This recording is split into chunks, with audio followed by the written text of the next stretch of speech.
자, 오늘 드디어 요한계시록 4장입니다. 지금까지 서론에 해당하는 말씀이었는데 이제 본론에 해당한다고 보시면 됩니다. 우리 1절 말씀 성경 이렇게 펴놓고 같이 좀 봤으면 좋겠어요. 1절 말씀 우리 같이 읽겠습니다. 시작.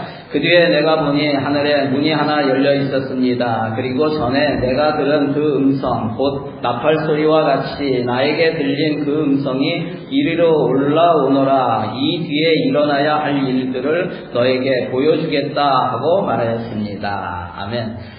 사장이 시작되면서 뭐라고 시작하냐면 그 뒤에 내가 보니 이렇게 돼 있어요. 그 뒤라는 것이 언제일까요? 여러 가지 해석이 있지만 요한계시록을 읽을 때 너무 어렵게 꼬지 않았으면 좋겠어요. 어렵게 꼬면 꼬을수록 힘듭니다. 언제이겠습니까? 2장과 3장에 나와 있는 환상과 주님의 음성을 들은 뒤이죠. 다시 얘기하면 주님께서 소아시아의 7 교회에 말씀하시는 것을 들은 뒤에 소아시아의 7 교회에서 책망을 받지 않고 칭찬만 받은 교회는 2 교회라 그랬습니다. 서머나 교회와 빌라델비아 교회이죠. 소아시아 전체 교회들의 상황이 어떠했는가, 당시 상황이 어떠했는가, 거의 대부분이 어려운 상황이었죠. 황제 숭배를 하라고 억압을 받고 또 우상 숭배에 대한 그 압력을 받던 시대입니다. 그렇게 숭배를 안 하면 핍박을 받았던 그런 시대이죠. 그에 따라서 엄청난 가난함과 궁핍이 있었고 또 사람들의 조롱과 협박이 있었고 또 생명의 위험을 감수해야 했었고 거기에 이단과 거짓 선지자들이 침투해서 배교와의 싸움을 끊임없이 싸워나갔던 곳이 소아시아의 교회들이었습니다.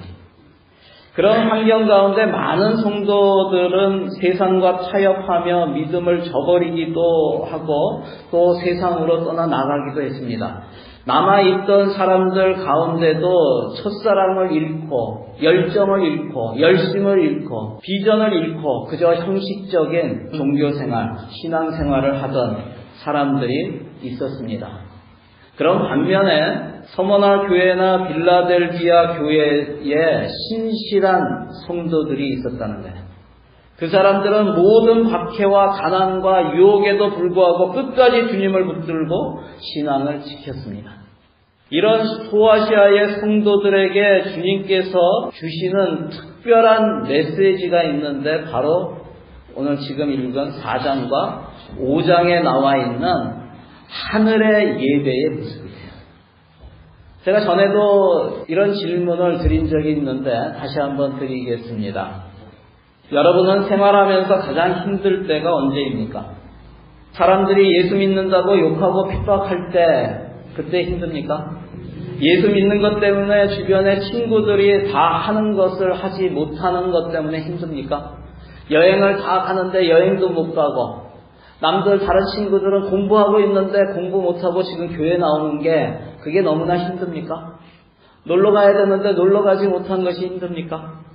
또 사회적으로 이슈가 되고 있는 동성애나 동성결혼 또 낙태 등에서 그것은 성경의 가르침과 다릅니다. 그것은 진리가 아닙니다. 그렇게 해서는 안 됩니다. 그것은 죄입니다. 라고 얘기하는 것이 힘듭니까? 또 그것을 얘기할 때 사람들 가운데서 왕따가 되는 것, 그런 상황이 힘듭니까? 주변의 사람들과 관계가 힘들어지는 것이 힘들죠. 경제적으로 어려워서 먹고 살기가 힘들 때 아이들이 무엇을 사달라고 하는데 돈이 없어서 사주지는 못하고 그래서 아이들을 윽박지릅니다. 야, 너한테 이게 무슨 필요가 있니? 필요 없어. 그거 없어도 돼. 할 때 마음이 힘들죠. 렌트값이 워낙 비싸서 살고 싶은 그런 집이 있는데도 살지 못하는 것이 힘들죠. 비자가 없어서 마음이 안정이 안 될 때 힘이 듭니다. 또 몸이 아파서 마음대로 움직이지도 못하고 먹고 싶은 것이 있어도 마음대로 먹을 수 없고 통증이 심할 때 힘이 들죠. 여러분 맞습니다. 지금 제가 이야기한 모든 상황들은 우리가 이 땅에 살면서 누구나 겪게 되는 힘든 때를 제가 이렇게 정리해서 이야기한 것입니다. 그런데 이것은 누구나 힘든 경우예요. 그런데 믿는 사람들에게는 그것들보다 더 힘들 때가 있다는 거죠. 언제입니까? 하나님의 응답이 없을 때입니다. 힘들고 괴롭고 답답해서 주님의 이름을 부르며 간절히 기도하는데도 아무 음성이 들리지 않을 때입니다. 하나님께서 침묵하실 때입니다. 하나님의 뜻을, 하나님의 계획을 알려주지 않으실 때가 가장 힘들죠. 반대로 이야기하면은 신앙생활을 하면서 이 땅에서 살아가면서 믿는 사람들이 가장 기쁠 때가 언제입니까? 가장 힘을 받을 때가 언제입니까? 하나님께서 응답하실 때예요. 오랜 동안의 침묵을 깨고 하나님께서 하나님의 뜻과 하나님의 계획을 우리 가운데 알려주실 때예요. 원대하신 하나님의 계획 가운데 조금이나마 나를 향하신 하나님의 뜻을 알려주실 때 우리는 그때 기쁨이 솟아오르게 됩니다. 여러분, 지금 오늘 읽었던 요한계시록 4장이 그런 장면이에요. 오랜 핍박과 박해와 고통과 가난과 미혹 가운데 힘들어하는 소아시아 성도들에게 주님께서 침묵을 깨고 응답하시는 장면이에요. 무엇보다도 그런 어려움을 무엇으로 이겨나가야 하는지를 알려주시고 있는 말씀입니다. 사도 요한이 먼저 본 것이 무엇입니까? 1절에 보면은 하늘에 열려있는 문을 봅니다. 하늘에 열려있는 문입니다. 지난 2주간에 열려있는 문에 대해서 지금 몇 번 얘기했죠. 우리 계시록 3장에 보면은 문이 2번 언급되어 있습니다. 먼저 8절, 3장 8절을 보시기 바랍니다. 거기에 보면은 힘이 적고 세상적으로 보잘것없는 교회예요. 그렇지만 끝까지 주님의 이름을 모른다고 하지 않고 믿음을 지켰던 빌라델비아 교회 앞에 문을 하나 열어두셨다고 합니다. 여러분, 이 문이 무슨 문입니까? 제가 지지난주에 우리 캠프 가서 이 말씀을 나눴죠. 저는 그런 소망이 있어요. 우리 늘푸른 교회 성도들 앞에 이 문이 열려 있었으면 좋겠어요. 하나님께서 빌라델비아 성도들 앞에, 이 교회 앞에 문을 하나 열어두셨대요. 다시 얘기하면은 나는 빌라델비아 교회 성도입니다 하면은 하나님께서 그 문으로 들어오라는 거예요. 그러냐? 네 앞에 이미 문이 열려져 있다는 거예요. 여러분, 이 문은 구원의 문입니다. 이 문은 축복의 문입니다. 여러분, 근데 오해하지 말았으면 좋겠어요. 여기 학생도 있고 청년도 있는데 오해하지 말았으면 좋겠어요. 성경에 나오는 문이 있어요. 이것이 진짜 우리 저런 문으로 생각하면 안 돼요. 많이 그렇게 생각해요. 천국 가면은 문이 있다고 생각해. 여러분, 여기에 나오는 문들은 다 상징이에요. 그런 의미로 받아들이라는 뜻이지 진짜 문이 이렇게 있는 거 아닙니다. 두 번째 문이 나오죠. 빌라델비아 교회와 정반대의 교회죠. 칭찬은 한마디도 받지 못하고 책망만 받았던 라오디게아 교회, 이 교회 성도들에게 주님께서 말씀하시죠. 회개하라고 말씀하세요. 그러면서 20절에 뭐라고 말씀하십니까? 내가 문 밖에 서서 문을 두드리고 있다.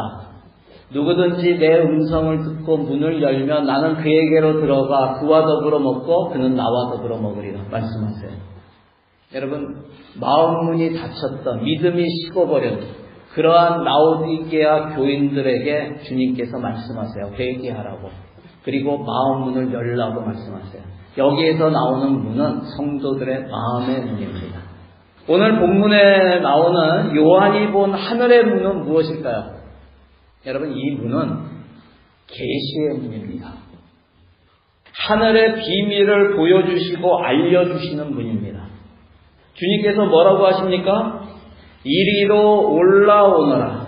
이 뒤에 일어나야 할 일들을 너에게 보여주겠다. 주님께서 요한에게 하늘로 올라오는 것을 허락하시면서 또한 그에게 앞으로 일어나야 할 일들을 보여주시겠다고 말씀하십니다. 여러분, 이게 뭡니까? 계시입니다. 저와 여러분에게도 이 땅에서 하늘의 것을 보고 하늘의 비밀을 알게 되는 계시의 문이 열려지길 바랍니다. 지금 여러분에게 열려져 있습니까? 여러분에게 계시의 문이 열려져 있습니까? 여러분에게 계시의 문이 닫혀져 있습니까? 대답을 해주세요. 열려져 있습니까? 닫혀져 있습니까? 모르겠습니까? 여러분, 열려져 있습니다. 여러분, 지금 그 자리에서 고개를 밑으로 내려서 여러분 무릎 위를 보세요. 계시의 문이 보이십니까? 하늘 문이 보이십니까? 여러분, 무엇이 보입니까? 2000년 전에 주님은 사도 요한에게 하늘로 올라와서 앞으로 일어날 일들을 보여주셨어요. 그런데 그것은 그에게만 보여주시기 위해서 보여주신 것이 아닙니다. 저와 여러분에게도 보여주시기 위해서 사도 요한을 올라오게 하시고 보여주신 거예요. 요한이 보고 들은 모든 것이 지금 우리 앞에 펼쳐져 있습니다. 보이십니까? 뭐죠? 바로 하나님의 말씀, 성경입니다. 주님께서 요한을 통해서 특별히 우리에게 앞으로 일어날 일들을 알려주시고 계신 것입니다. 왜 우리가 성경을 읽고 성경을 듣고 열심히 배우고 또 암송하고 연구해야 합니까? 하나님께서 우리에게 자신을 드러내신 또 앞으로 일어나야 할 일들에 대해서 알려주신 특별하게 우리를 위해서 계시해 주신 것이 바로 성경이기 때문에 그렇습니다. 여러분, 성경은 특별한 계시입니다. 하나님의 계시를 볼 때 여러분 필수적인 것이 있어요. 성령에 사로잡혀야 합니다.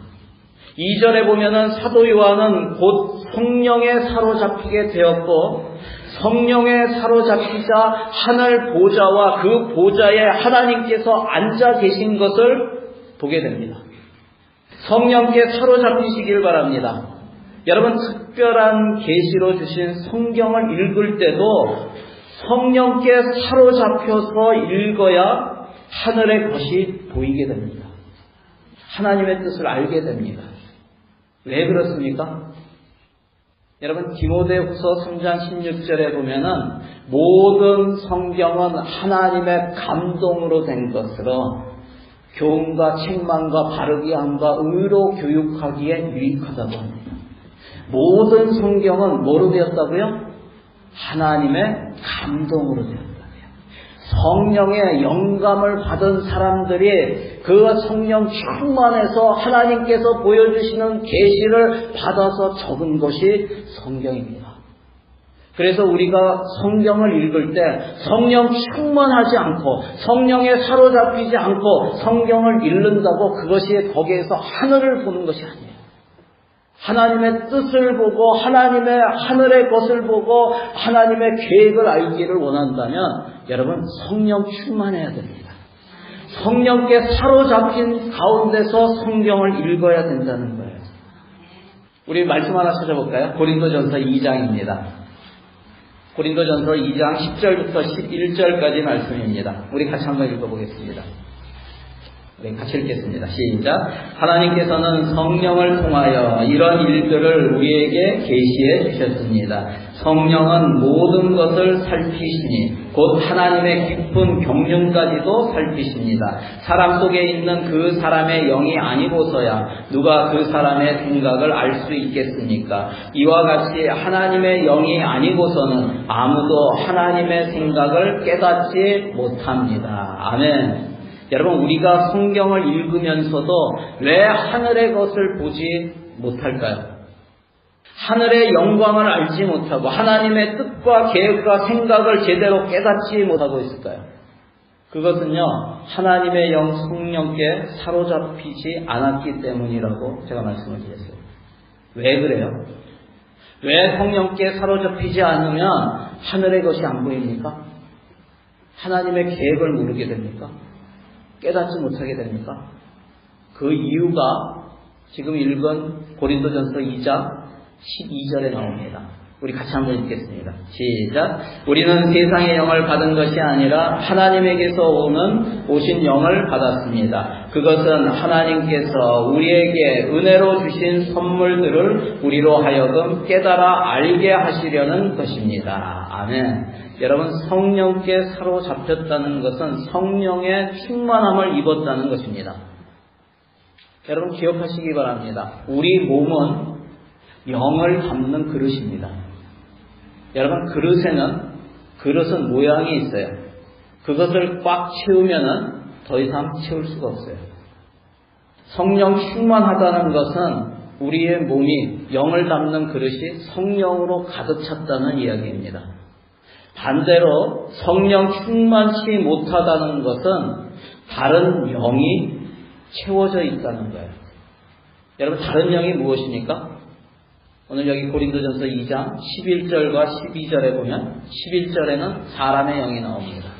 12절에는 세상의 영이 나옵니다. 여러분 예수 믿으면 성령으로 충만케 됩니까? 아닙니다. 그렇지 않습니다.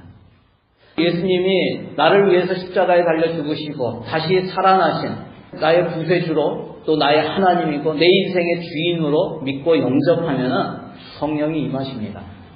그리고 우리 가운데 인을 쳐주십니다. 하나님의 자녀라는 보증이 되어주십니다. 그렇다고 성령이 충만한 것은 아닙니다.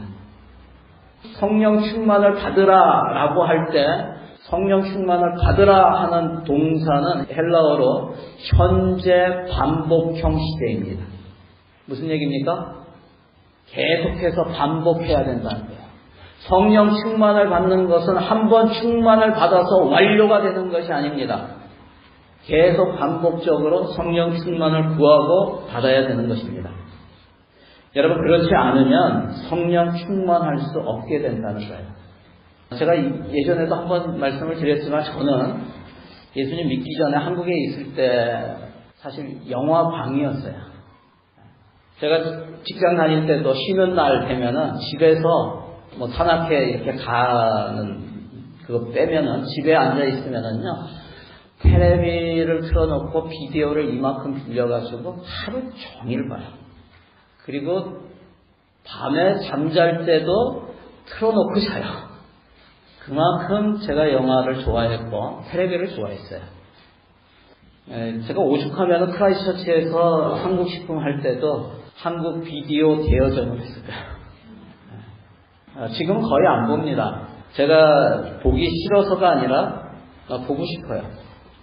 그런데 의지적으로 안 봅니다. 제가 경험적으로 한 번은 하루에 2시간 성경을 읽고 신앙 서적을 3시간 읽고 기도를 2시간 하다가 딱 3분짜리 영화 트레일러를 넣었어요. 다음날 새벽 기도에 가서 기도한다고 눈을 딱 감았는데 순간적으로 눈에 딱 보이는 환상이 딱 보이는데 하나님이 보여주시는 천국의 모습이 아니고 성경에서 읽은 성경의 장면이 아니고 신앙 그 서적에서 읽었던 그러한 모습들이 아니고 기도할 때 우리 성도들의 그 기도 제목과 그 성도들의 얼굴이 떠오르는 것이 아니라 딱 한 번 보았던 영화 트레일러의 그 모습이 아주 선명하게 눈에 딱 들어오는 거예요. 여러분 미디어가 다 뭐로 돼 있어요? 미디어는 다 뭐로 이루어집니까? 화면이 돼 있죠. 그런데 그 모든 것을 전달하는 게 뭐예요? 말입니다. 말로 돼 있죠.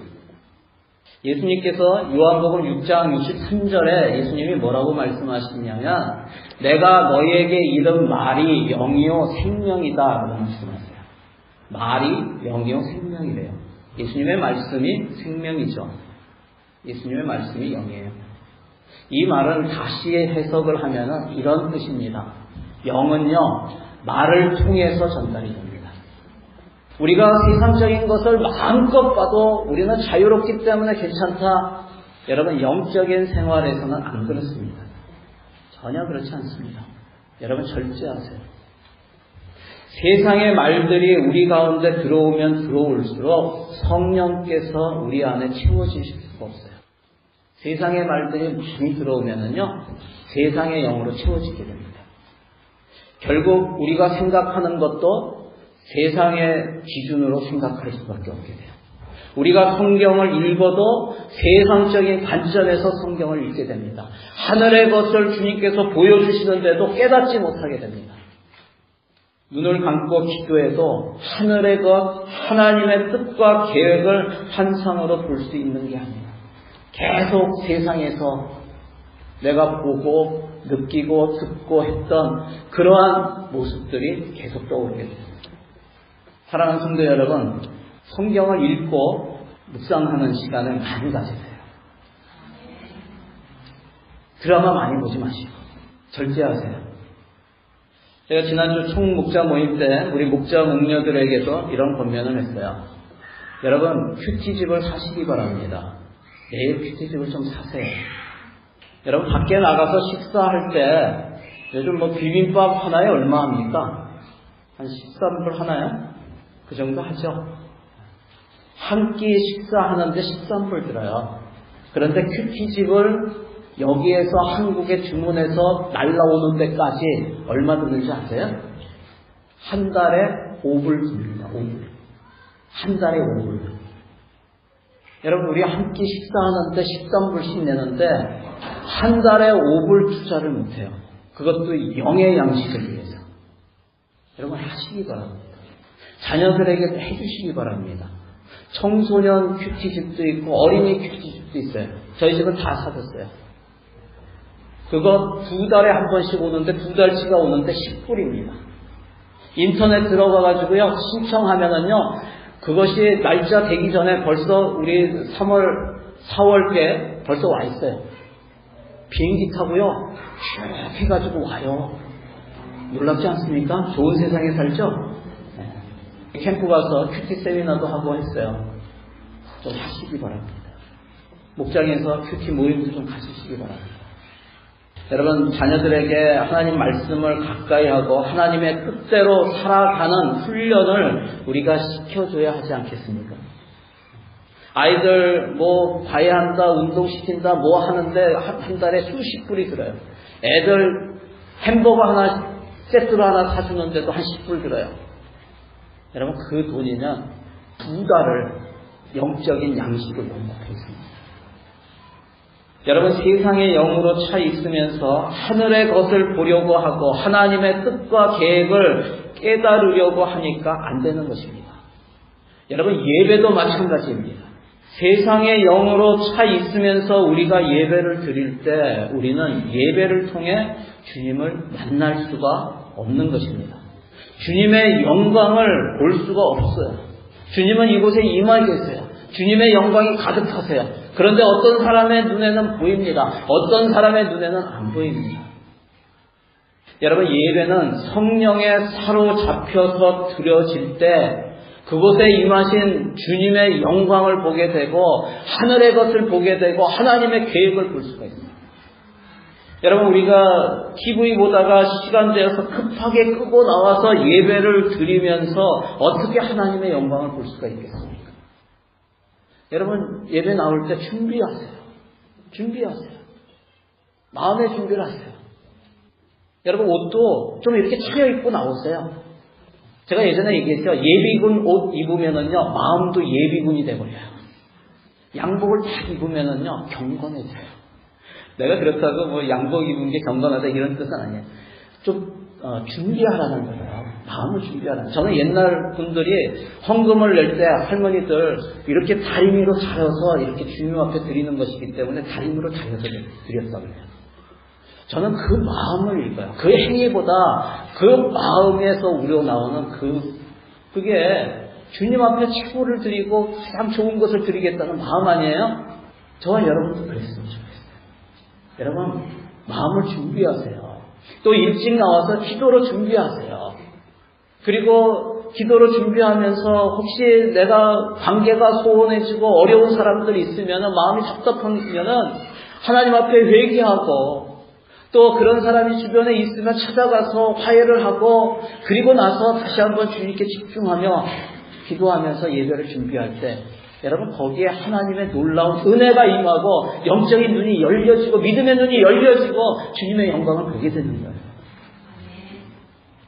여러분 그렇게 할 때 주님께서 정말 기뻐하시고 주님이 받으시는 예배를 우리가 드리게 됩니다.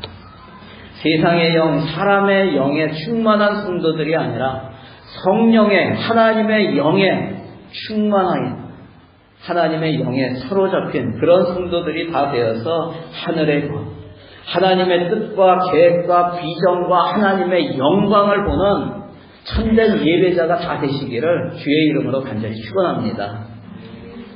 성령에 사로잡힌 사도 요한이 본 것이 또 무엇입니까? 3절 4절에 보면 하늘 보좌와 그 보좌에 앉아 계신 하나님을 봅니다. 거기에 어려운 말들이 많이 나옵니다. 보석들이 많이 나옵니다. 이것은 거룩하다는 뜻이에요. 거룩하고 그 영광의 찬란함을 얘기하는 거예요.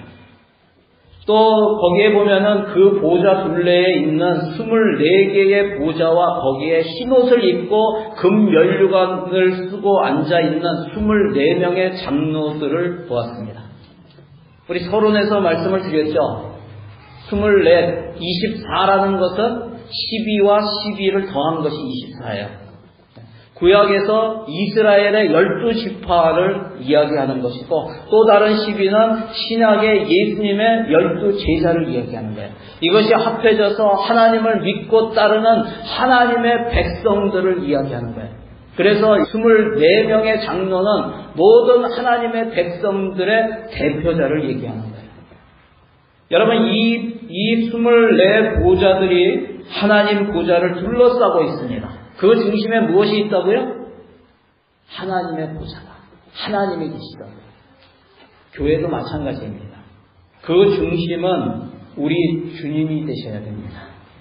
우리의 하나님이신 예수 그리스도가 그 중심에 있으셔야 됩니다. 여러분 사람이 중심이 되면 안 됩니다. 담임 목사나 장로님이나 교회의 그 누구도 그 중심에 있으면 안 됩니다. 오직 예수님만이 교회의 머리이시고 중심이셔야 합니다. 그래서 우리가 모여서 이야기를 나눌 때, 모임을 할 때, 회의를 할 때 내가 생각할 때는 이게 좋은 방법인 것 같습니다. 나는 이렇게 생각합니다. 라는 말보다는 주님이시라면 이렇게 하지 않았을까요? 주님은 이것을 원하시는 것 같습니다.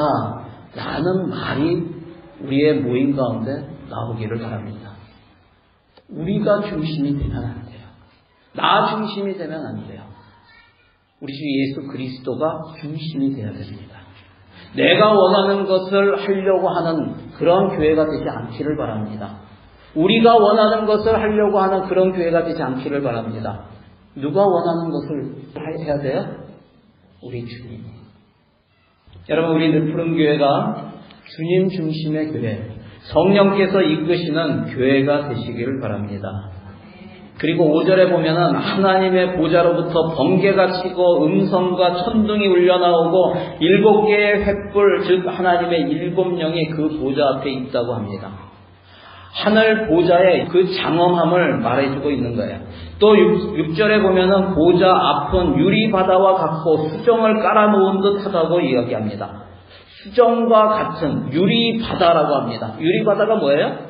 글라스 씨예요. 여러분 유리 바다라고 하는 것은 유리 바다에는 파도가 없습니다. 파도가 쳐서 올라오지 못합니다. 여러분 무슨 뜻입니까? 이 세상에서는 볼 수 없는 절대 평안을 의미한다는 거예요. 여러분 우리가 주님 보좌 앞에 있게 되면 우리는 세상이 주지 못하는 절대 평안을 얻게 됩니다. 그 세상에서 우리가 보고 듣는 것으로부터 들어오게 되는 모든 염려, 근심, 걱정, 불안, 두려움 이런 것들이 주님 앞에 나오게 되면 그런 것들이 사라지게 되는 거예요. 주님께서 주시는 참된 평안을 우리가 누리게 되는 거예요. 여러분 지금 그 평안을 누리시기 바랍니다. 우리가 예배드리는 이 자리에 성령에 사로잡혀서 우리가 예배드릴 때 우리는 주님의 보좌 앞에 나와 있는 거예요. 그곳에는 모든 염려, 근심, 걱정, 두려움이 사라집니다. 하나님께서 주시는 평안이 우리 가운데 임하게 되는 거예요. 여러분 평안하시기 바랍니다. 그리고 보좌 가운데와 그 둘레에는 앞뒤에 눈이 가득 달리고 그 생김새가 각각 사자, 송아지, 사람, 독수리와 같은 네 생물이 있는데 그들은 각각 6개씩 날개가 달려있고 그 날개에도 눈들이 가득 달려있다고 합니다. 이 생물에 대한 해석이 쉽지가 않습니다. 너무나 다양합니다. 너무나 어렵습니다. 간단히 설명하자면 피조물입니다. 천사라고 우리가 생각해도 될 것 같습니다. 그들이 하고 있는 것이 무엇입니까? 우리 8절 중반에 보면 그들이 밤낮 쉬지 않고 외치고 있다고 합니다. 우리 함께 읽어볼까요? 그들이 밤낮 쉬지 않고 외치는 것. 8절 중간부터 나옵니다. 우리 따옴표에 있는 거 함께 읽겠습니다. 시작. 거룩하십니다. 거룩하십니다. 거룩하십니다. 전능하신 분 주 하나님, 전에도 계셨으며 지금도 계시며 또 장차 오실 분이십니다. 아멘. 그때 24장로도 그 보좌에 앉아 계신 분 앞에 엎드려 경배하며 자기들의 금면류관을 벗어서 보좌 앞에 내놓으면서 외칩니다. 11절입니다. 자, 우리 같이 읽겠습니다. 시작. 우리의 주님이신 하나님, 주님은 영광과 존귀와 권능을 받으시기에 합당하신 분이십니다. 주님께서 만물을 창조하셨으며 만물은 주님의 뜻을 따라 생겨났고 또 창조되었기 때문입니다. 아멘. 여러분, 지금 무슨 장면이에요? 하늘에서 벌어지는 하늘의 예배의 모습입니다. 오랜 핍박과 박해와 고통과 가난과 미혹 가운데 힘들어하는 소아시아 성도들에게 하늘에는 진짜 하나님께서 보좌에 앉아 계시고 또 그 앞에 모든 믿는 백성들과 천사들이 그분의 영광을 찬양하며 예배드리고 있음을 사도 요한을 통해서 이 소아시아 성도들에게 알려주시고 있는 거예요. 그들은 지금까지 참고 인내하고 믿음을 지킨 것이 절대 헛된 것이 아님을 주님께서 확인시켜 주시고 계시는 것입니다. 그리고 앞으로 일어날 마지막 때의 환난 가운데서도 참고 견딜 수 있는 소망을 주시고 계십니다. 여러분, 우리도 마찬가지입니다. 세상을 이길 힘은 예배를 통해서 나옵니다. 세상에서 살면서 우리 안에 들어오게 되는 염려와 걱정, 근심과 두려움을 이길 힘은 하나님 보좌에서 나옵니다. 영과 진리로 예배드리며 하나님 보좌 앞까지 우리가 나아갈 때 그러한 것들이 사라지고 절대 평안이 임하게 되는 것임을 여러분 믿으시기를 바랍니다. 예배에 집중하고 예배에 몰입하시기를 바랍니다. 다른 생각을 하지 마시기 바랍니다. 주님 앞에 주님의 보좌를 생각하면서 성령께 사로잡혀서 주님의 보좌 앞으로 나아가시기를 바랍니다. 그 안에 역사하시는 주님을 만나야 우리는 승리할 수 있는 거예요. 세상 가운데 살아갈 수 있는 거예요. 여러분, 그래서 예배가 중요한 것입니다. 우리가 함께 모여서 드리는 이 예배를 통해서 우리는 하나님의 보좌에서 나오는 힘을 얻게 되는 거예요. 위로를 얻게 되는 거예요. 다시 한번 소망을 얻게 되는 거예요. 그래야 세상 가운데 살아가면서 계속해서 들어오는 그러한 걱정, 염려, 두려움을 이겨나갈 수 있는 거 아니겠습니까? 여러분, 예배에 성공하시기를 바랍니다. 저는 저와 여러분이 성령께 사로잡혀서 하늘 보좌까지 나아가는 예배를 드리고 그 힘으로 세상에서도 승리하는 그런 성도들이 다 되시기를 주의 이름으로 간절히 축원합니다.